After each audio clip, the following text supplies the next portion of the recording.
నమస్తే, నేను మధు. బళ్ళారిలో గాలి జనార్దన్ రెడ్డికి సంబంధించిన భవనానికి కొంతమంది దుండగులు నిప్పు పెట్టారట.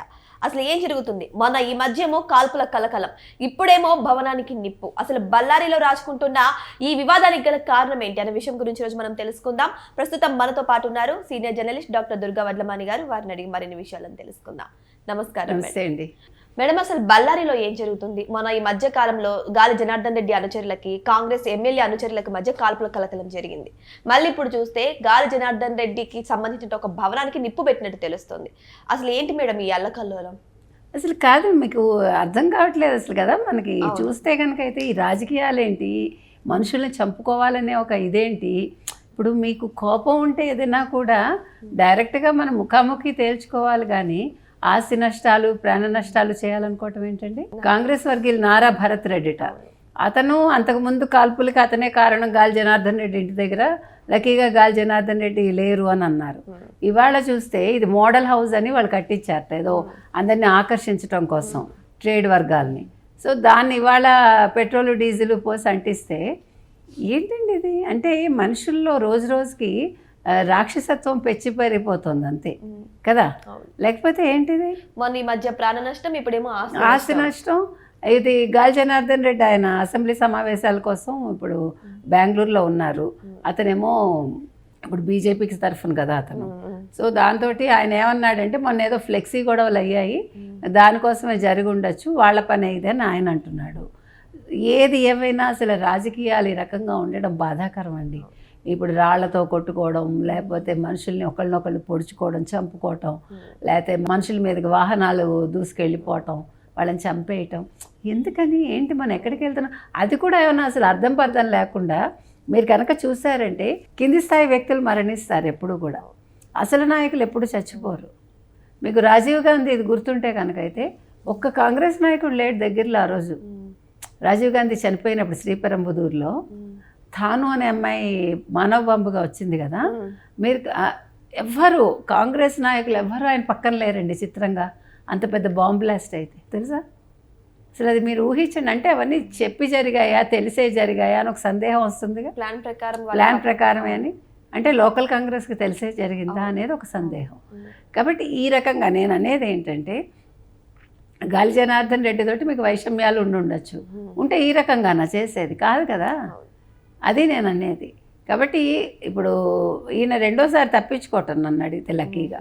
కానీ మీరు గమనిస్తే మేడం, ఈ దాడులు అనేవి మొన్న ఆయన లేనప్పుడు జరిగాయి, ఇప్పుడు కూడా ఆయన లేనప్పుడే జరుగుతున్నాయి. అవును. అసలు ఏంటి మేడం ఇది? ఆయన లేనప్పుడు జరగడం ఏంటి? ఒకవేళ ఆయన మీద నిజంగానే కోపం ఉంటే ఆయన ఉన్నప్పుడు జరగాలి. అంటే ఇక్కడ ఆస్తి నష్టం చేసి ఆయన బెదిరించాలనా? అంటే మీరు జాగ్రత్తగా ఉండండి, మీ మీద మేము ఉన్నాం, మీరు మా జోలికి రాకండి అని ఈ రకంగా తెలియజెప్పటం అనమాట. అంటే ఆయన చంపటం ఉద్దేశం కాదు, కానీ రాజకీయంగా ఆయన్ని ఆ రకంగా వాళ్ళు ఆయన ఎదురు లేకుండా చేయడం అనేది ఇక్కడ వాళ్ళ వ్యూహంగా అనిపిస్తుంది. ఏది ఏమైనా ఇది మంచి పద్ధతి కాదండి. రాజకీయాలు అనేవి ఈ రకంగా ఉండద్దు. ఎందుకంటే రాజకీయం అనేది ఏంటి, మనం ఒక మనిషితో డైరెక్ట్ చేయగలగాలి. ఇప్పుడు నీకు చెప్పి చేయాలి, ఓకే నీకు ఇగో నేను పలానా చేస్తాను, నువ్వు ఎదుర్కొంటావా అని. అది లేకుండా ఇలా దొంగ దెబ్బ తీయటం అనేది చేతకాని వాళ్ళు, పిరికి వాళ్ళు చేసే పని. కాబట్టి ఇవాళ గాలి జనార్దన్ రెడ్డి రెండోసారి తప్పించుకున్నారు, కానీ ముందు అయినా చాలా జాగ్రత్తగా ఉండాలి. ఇక్కడ చూస్తే రెండు వర్గాల మధ్య గొడవలు జరుగుతున్నాయి. అంటే కాంగ్రెస్ ఎమ్మెల్యేకి మధ్య, గాలి జనార్దన్ రెడ్డికి అనుచరులకు మధ్య జరుగుతుంది. వాళ్ళిద్దరి మధ్య జరగట్లేదు. ఇక్కడ బలవుతున్నది ఎవరు మేడం? వీళ్ళ అనుచరులు అంటే నేను అదే చెప్తున్నానండి. మీకు ఒకప్పుడు రాయలసీమ ఫ్యాక్షనిజంలో మీరు నమ్ముతారో లేదో ఎక్కువ మంది వీడియోస్ ఉన్నారు తెలుసా. ఎందుకని? ఎవరు వాళ్ళు? వాళ్ళ అనుచరుల భార్యలు. అసలు ఎంత దారుణం ఆలోచించండి మీరు. మనకి ఎంత బాధ అనిపిస్తుందంటే ఇలాంటివన్నీ చదువుతుంటే, ఎవరి కోసం ఎవరు ఎందుకు ప్రాణాలు కోల్పోతున్నారు? ఈ పిచ్చేంటి? వాళ్ళు మీకు ఇచ్చేది ఏముంటుంది? మిమ్మల్ని ఎంత పట్టించుకుంటారు? వాడు సుఖంగా ఉంటాడా? ఇప్పుడు జగన్మోహన్ రెడ్డి అయినా అంతే కదా, ప్యాలెస్లో ఉంటాడు.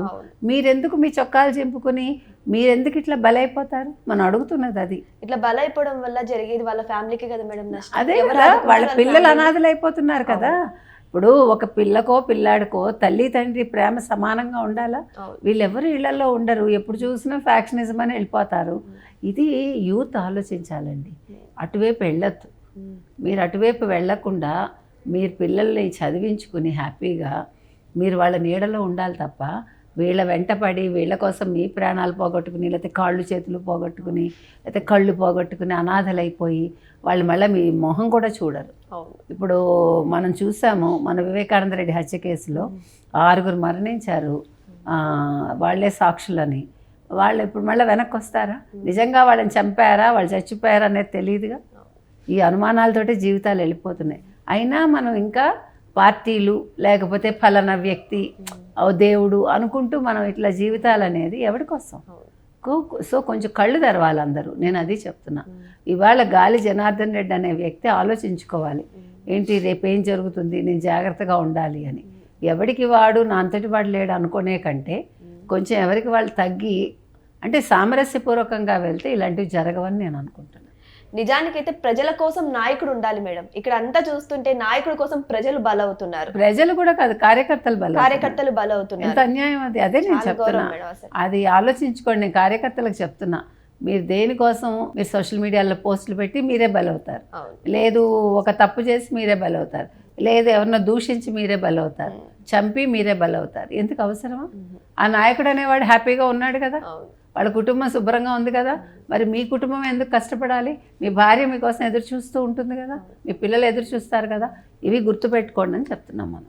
సో ఏదేమైనా సరే ఇప్పుడు గాలి జనార్దన్ రెడ్డి విషయంలో జరిగినటువంటి అంటే భవనానికి నిప్పు పెట్టిన విషయం జరిగినటువంటి విషయంలో చూస్తే ఇక్కడ 2 వర్గాల మధ్య గొడవ అయితే తారస్థాయికి వెళ్ళినట్టు తెలుస్తుంది.